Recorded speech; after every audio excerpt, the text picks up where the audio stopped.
사울은 계속 추격을 하고 있고 다윗은 추격을 당하고 있고 쫓기고 또 쫓고 그런 상황이 21장, 22장, 23장, 24장 이제 오늘이 거의 이제 마지막 부분일 것 같은데 계속해서 다윗은 사울에게 쫓김을 당하고 도망자의 신세가 되는 거고 사울은 계속해서 어찌하든지 다윗 하나를 죽이려고 그렇게 이잡듯이 따라가요. 그런데 크게 보면 하나님께서 지금 다윗을 점진적으로 왕으로 만들어가고 있는 과정이고 사울은 점점 자기 사역이 끝나가는 과정이다. 그렇게 보시면 돼요. 하나님이 항상 사람을 바꾸세요. 사람을 바꾸시는데 어느 날 갑자기 확 바꾸시지를 않습니다. 우리가 볼 때는 어느 날 갑자기 바뀐 것 같지만 어느 날 바뀐 게 아니고 하나님은 이전부터 미리 준비를 다 해놓으신 거예요. 그러니까 제가 늘 얘기하잖아요. 오늘 우리가 경험하고 있는 일들이 어느 날 갑자기 되어진 우연적인 사건이 아니라 하나님이 미래에 어떤 일을 하시기 위해서 그 계획을 이루시기 위해서 오늘 하나의 과정을 밟아가고 있는 것이다. 그래서 경건한 크리스찬들은 오늘이라고 하는 하루에 모든 우리에게 주어진 일들에 대해서 성실해야 됩니다. 기독교인의 특징이 뭐냐? 성실입니다. 내게 주어진 일에 대해서 누가 보든 안 보든 누가 평가를 하든 안 하든 우리는 하나님께서 오늘 내게 주신 이 생명같이 중요한 사명, 사역이라는 것을 알아야 된다. 엔게디 굴에 숨어 있어요. 엔게디 굴은 저 사해가의 하나의 동굴이라고 해요. 동굴. 그냥 골짜기입니다. 이렇게 바위가 위에서부터 쫙 내리치는 그런 골짜기에 있는 동굴이에요. 동굴. 평평한 곳이 아니라고요. 숨어 있는데 사울이 다윗이 그곳에 있다는 것을 알고 군인들을 데리고 막 온 거예요. 사울이 지금 다윗을 쫓기 위해서 막 오다가 갑자기 이 생리적인 현상, 여기 발을 가리우러 갔다. 그 말은 용변을 보러 갔다. 그런 얘기입니다. 거기 보세요.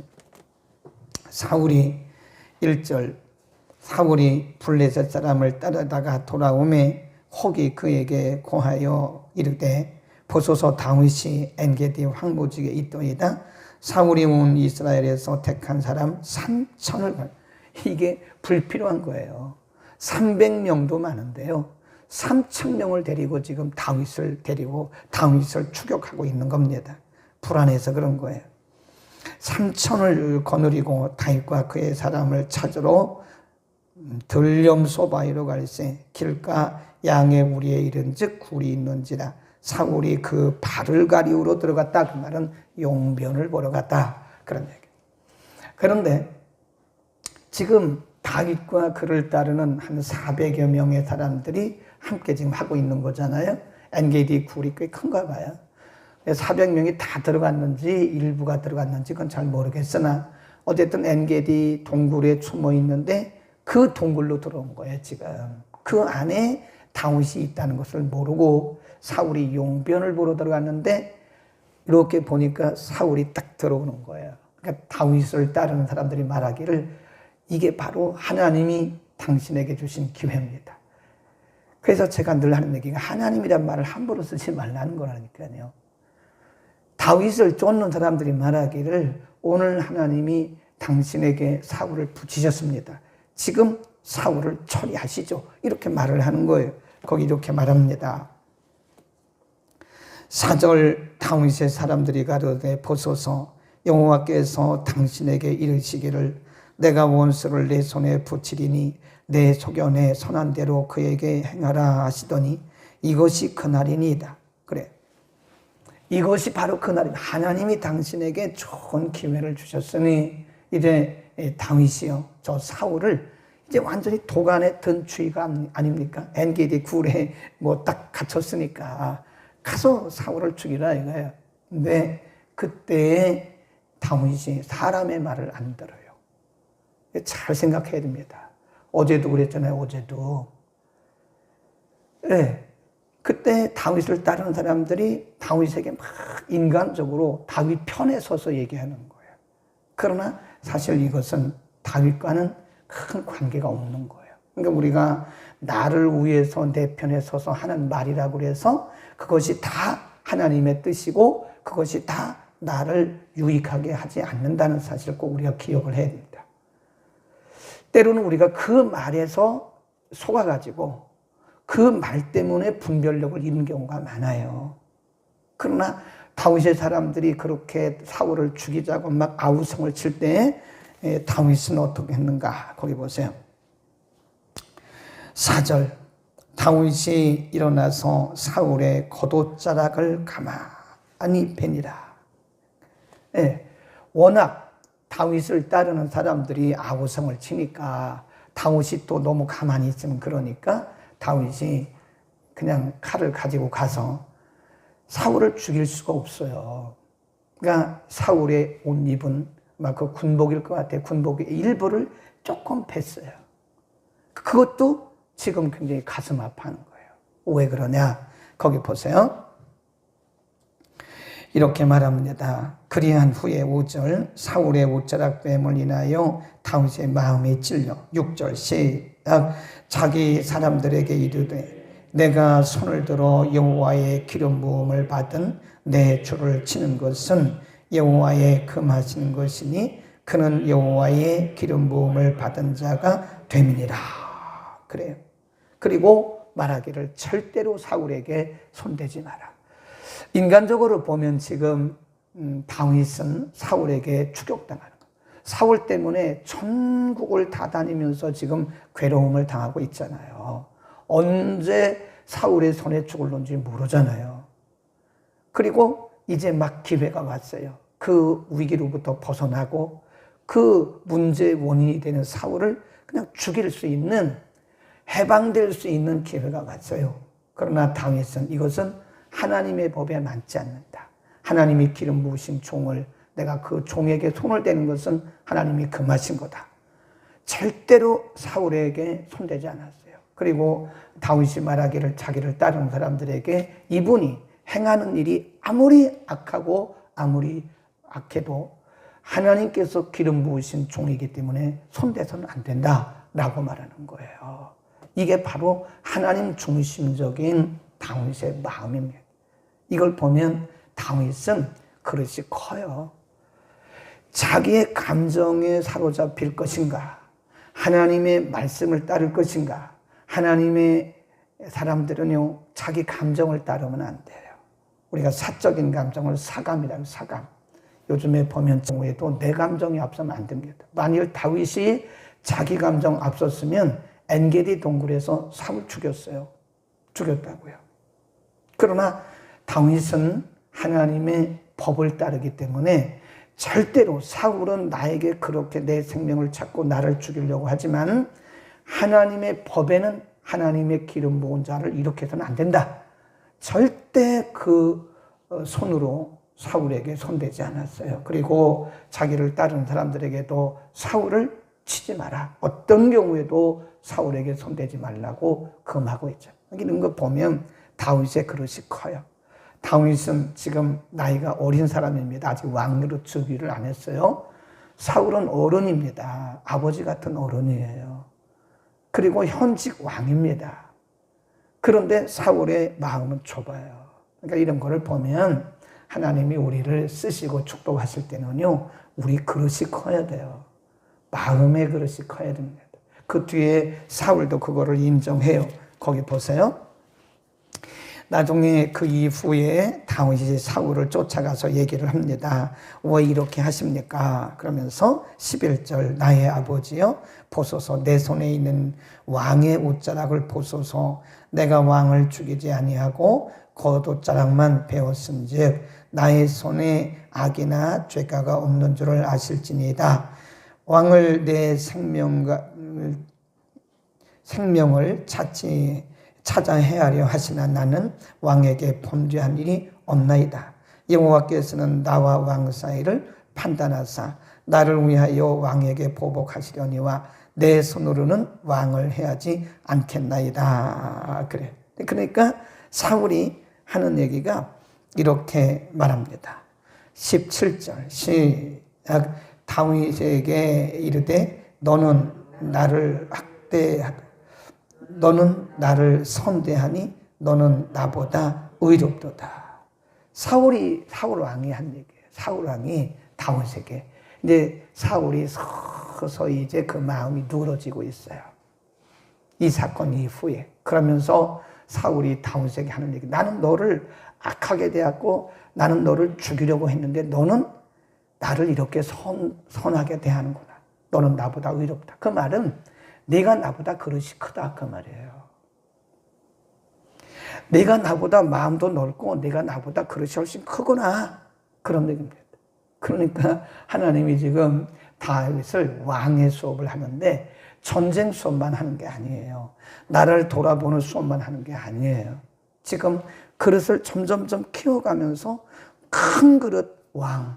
다윗이 오랫동안 쓰임받을 수 있었던 것은요. 그의 그릇이 컸고요. 항상 하나님의 말씀이 기준이에요. 우리의 사적인 감정이 기준이 되면 우리는요. 소중한 것을 다 잃습니다. 잃어요. 놓칩니다. 우리는 때로는 혈기가 있어요. 저도 그렇고 여러분도 그렇고 이 조그마한 나라 살다 보니까요. 이 한국 사람들은 급합니다. 물론 장점도 많아요. 급하기 때문에 발전도 빨라요. 또 단점은 뭐냐? 급하기 때문에 실수가 많아요. 잘 가다가 한 번에 그 혈기 부려서 이 좋은 관계가 깨져요. 인간관계라는 것도 한 번 깨지면요. 회복은 되지만 원상복구가 어려워요. 원상복구가 되기가 참 어렵습니다. 그렇잖아요. 우리가 마음에 한 번 상처받으면요. 나는 이해했어. 용서했어. 하나님 앞에 하나님 용서합니다. 하지만 인간이기 때문에 그 앙금이라는 게 조금이라도 남아있는 거예요. 100% 지워지는 사람은 제가 볼 때 없는 것 같아요. 거의 남아있습니다. 그래서 우리가 인간관계에서도요. 이 큰 그릇을 가진 사람이 승리합니다. 그러니까 지는 게 이기는 거예요. 아멘. 이기려고 하면 집니다. 틀림없이 집니다. 이겨서 뭐하게요? 지는 거예요. 네, 저도 이렇게 목표처럼 큰 그릇을 가진 사람이 져주는 게 맞습니다. 그러니까 우리는 지는 거예요. 네, 지는 사람이 이기는 거예요. 다윗이 진 것 같지만 이긴 거예요. 나중에 사울이 말하기를 그래. 나는 너를 이렇게 죽이려고 하고 나는 너에게 악을 행했지만 너는 나를 선대하는구나. 네가 나보다 그릇이 크구나. 네가 나보다 의롭구나. 라고 말을 하는 거예요. 네. 그 나이가 들면 그런 게 깨달아지더라고. 내가 이겨서 뭘 하나. 네. 제가 인격적이고 된 사람들은요, 이기지 않습니다. 막 큰 소리 치고 막 그런 사람은 진 거 이미 벌써 진 거예요. 네. 우리는 인간관계 속에서도 큰 그릇이 돼야 돼요. 하나님은 우리의 그릇대로 사람을 축복하십니다. 그러니까 큰 복을 달라고 말하지 마세요. 우리의 믿음의 그릇을 키워요. 그러면 큰 복을 달라고 말하지 않아도 우리의 믿음의 그릇이 커지면 하나님은 큰 복을 주세요. 제가 항상 얘기하잖아요. 하나님은 준비되는 것만큼 쓰세요. 내가 아무리 큰 꿈을 가졌어도 내가 준비가 안 됐으면 안 쓰십니다. 그 얘기를 잘 모르더라고요, 사람들이. 기도의 용량을 키우세요. 기도의 용량을. 30분 기도했으면 40분, 50분, 1시간 기도의 용량을 키우라니까요. 네. 기도의 용량을 키우면 그만큼 하나님의 은혜가 채워지는 거예요. 기도의 용량은 10분밖에 안 돼. 하루에 10분도 기도를 안 해요. 그리고 제가 보니까 기도도 이거 용량입니다. 이거 오랫동안 기도하는 게 다 중요한 게 아닌데요. 오랫동안 아무나 기도 못 합니다. 이게 기도의 용량이 작은 사람은요, 10분 이상 기도 못 해요. 조금 기도하다 보면 뭘 그렇게 기도 많이 하냐고. 그냥 벌떡벌떡 일어나 간다니까요. 오래 기도 못 해요.